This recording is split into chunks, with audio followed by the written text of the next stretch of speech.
দর্শক আপনারা দেখছেন এখানে কিছুক্ষণ পরপরই অ্যাম্বুলেন্স আসছে এবং যারা এমার্জেন্সি রয়েছে তারা কিন্তু এখান থেকে যাওয়ার চেষ্টা করছেন, কিন্তু যারা জুলাই আহত রয়েছেন তারা অ্যাম্বুলেন্স ছাড়া অন্য কোনো মানুষকে এখান থেকে যেতে দিচ্ছে না।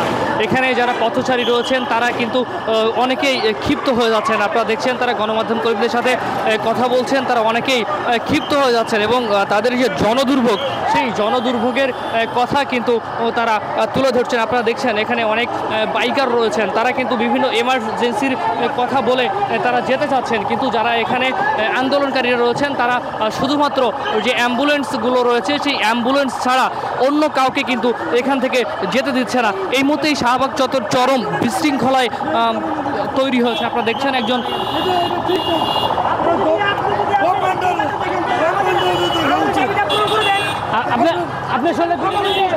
আপনারা দেখছেন একজন পথচারীর সাথে একজন আন্দোলনকারীর কিন্তু কথা কাটাকাটি হচ্ছে। একজন বাইকার তিনি কথা বলছেন যারা আন্দোলনকারী রয়েছেন তাদের সাথে, তিনি এখান থেকে যেতে চাচ্ছিলেন, কিন্তু যারা আন্দোলনকারী রয়েছেন তারা কোনো মতেই তাদেরকে যেতে দিচ্ছেন। আমরা দেখছি এখানে কিছুক্ষণ পর পর যারা আন্দোলনকারী এবং যারা পথচারী তাদের ভিতরে কিন্তু কথা কাটাকাটি হচ্ছে, কিন্তু যার কারণে এখানে যে অ্যাম্বুলেন্সগুলো রয়েছে সেই অ্যাম্বুলেন্সগুলোও কিন্তু যেতে বেশ কিছুটা ভোগান্তি পোহাতে হচ্ছে।